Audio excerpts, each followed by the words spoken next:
Channel UPSC वाला aspirant में आज हम बात करने वाले हैं यहाँ पर आचार संहिता से पहले यहाँ पर नर्सिंग और पैरामेडिकल भर्तियों के बारे में बात करने वाले हैं कि आखिर यहाँ पर आचार संहिता लगने के कारण कौन कौन से प्रभाव भर्तियों पर पड़ने वाला है और पड़ चुका है उसके बारे में बात करने वाला है। तो सबसे बड़ी अपडेट है कि आचार संहिता के कारण लगभग 30,000 भर्तियाँ जो कि अटक चुकी है, उन सभी की जो प्रक्रिया है 2024 में पूरी होगी। और कौन कौन सी भर्तियों का यहाँ पर आचार संहिता के कारण अटकी हुई है उसके बारे में पूरी डिटेल से बात करने वाले हैं। यहाँ पर बात करेंगे कि 20,000 पद तो टोटल 20,000 पद तो यहाँ पर किसके हैं, नर्सिंग और पैरामेडिकल भर्तियों के हैं। उसके अलावा यहाँ पर 16,000 पद अन्य भर्तियों के हैं जिनका प्रभाव पूरा आचार संहिता पर के कारण यहाँ पर अटक चुकी हैं। बात करते हैं पूरी डिटेल से।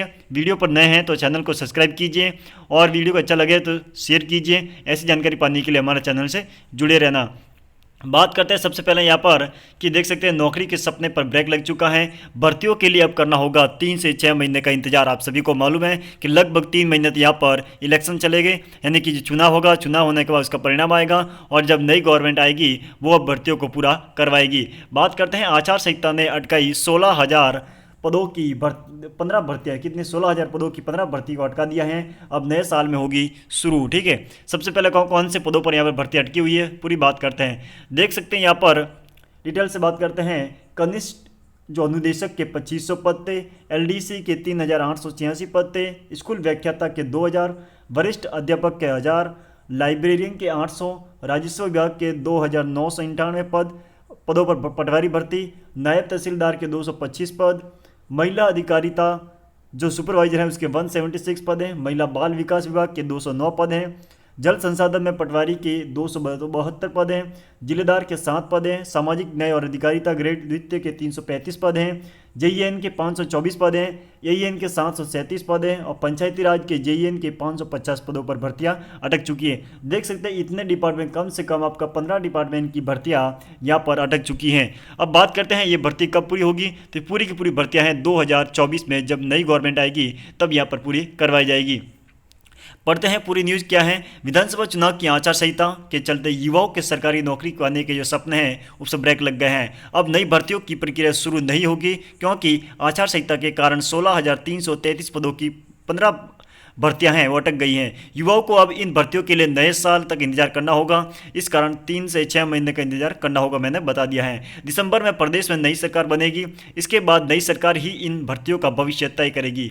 प्रदेश के बेरोजगार आचार संहिता से पहले अधिक से अधिक भर्तियां निकालने की मांग को लेकर लगातार आंदोलन कर रहे हैं। भर्तियों को अटकने से उनमें आक्रोश है और उन्होंने भर्तियों में देरी के लिए अफसरों की लापरवाही को जिम्मेदार ठहराया है।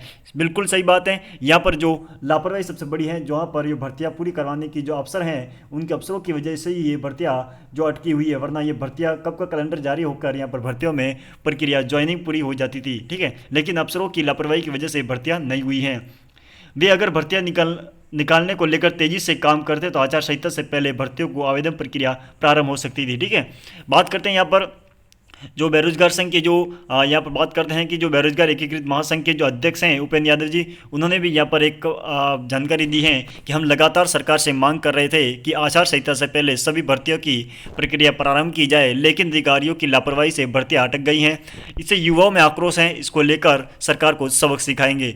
ठीक है, उसके बाद में जो राजस्थान कर्मचारी चयन बोर्ड के जो अध्यक्ष हैं आलोक राज, उन्होंने भी यहाँ पर कहा है कि प्रदेश में आचार संहिता लग गई है, इसलिए नई भर्तियाँ नहीं निकाली जाएगी, जो भी काम होगा आचार संहिता के दायरे में रहकर किया जाएगा।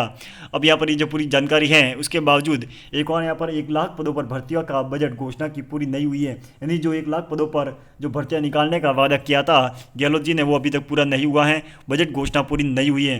तो इस साल बजट में सरकार ने 1 लाख पदों पर भर्तियों की घोषणा की थी, लेकिन अभी तक ना तो इसका वर्गीकरण जारी किया गया है, ना ही सरकार ने ये बताया कि इन भर्तियों की प्रक्रिया कब से प्रारंभ होगी। हालांकि सरकार ने पिछले दिनों में कुछ भर्तियों की प्रक्रिया प्रारंभ की थी, लेकिन यह भर्ती प्रक्रिया 1 लाख में शामिल या है या नहीं है, इसको लेकर सरकार ने अभी तक कुछ नहीं कहा है। इसलिए बेरोजगार युवाओं 1 लाख पदों पर भर्तियों का इंतजार कर रहे हैं। ये तो थी यहाँ पर पूरी जो 16,000 पदों की जो 15 भर्तियाँ थी उसके बारे में बात करते हैं। उसके अलावा नर्सिंग और पैरामेडिकल भर्तियों के बारे में तो यहाँ सभी को मालूम है कि काफ़ी यहाँ पर बाधा बन के खड़ी हो गई हैं जो भर्तियाँ हैं। पता नहीं कौन से नक्षत्र में इस भर्ती की जो शुरुआत की गई थी और भर्ती अभी तक पूरी नहीं हुई हैं।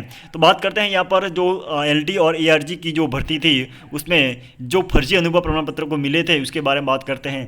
तो अनुराग मेहरा जी ने यहाँ पर ट्विटर के माध्यम से जानकारी दी है कि नमस्कार साथियों, पैरामेडिकल की जो LT यानी कि लैब टेक्नीशियन, ARG यानी कि असिस्टेंट रेडियोग्राफर वैकेंसी की प्रोविजनल लिस्ट में संदेह है, यानी कि कुछ शंका है कि कुछ अयोग्य लोग हैं, जिसमें कुछ अयोग्य लोग वही मतलब जो यहाँ पर जिन्होंने फर्जी अनुभव प्रमाण पत्र बनाए गए थे, जिनके बारे में अलग अलग साथियों के द्वारा पता चला था कि उनके खिलाफ काफ़ी भाइयों ने ग्रीवेंस लगाई हैं, जिनकी सीफू जांच कर रहे हैं और उम्मीद है कि अयोग्य स्टूडेंट को अंतिम चयन सूची से बाहर निकाला जाएगा।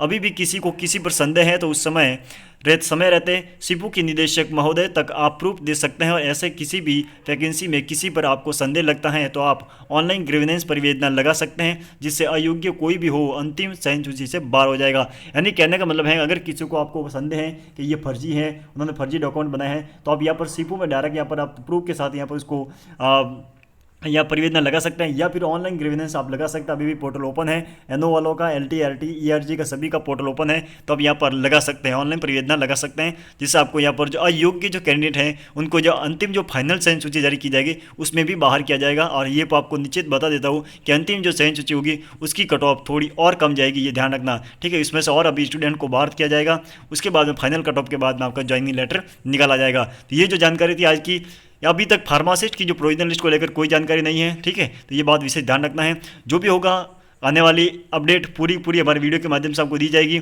जैसी अपडेट आएगी आपको यहाँ पर दे दी जाएगी। आचार संहिता लग चुकी है, आप सभी को भी मालूम है, काम धीरे पड़ गए हैं। अब देखते जो भी होगा, यहाँ पर ACS जो मैम है सुब्रा सिंह मैम के द्वारा जो भी जानकारी दी जाएगी उसको हम वीडियो के माध्यम से आपको अवगत करा देंगे।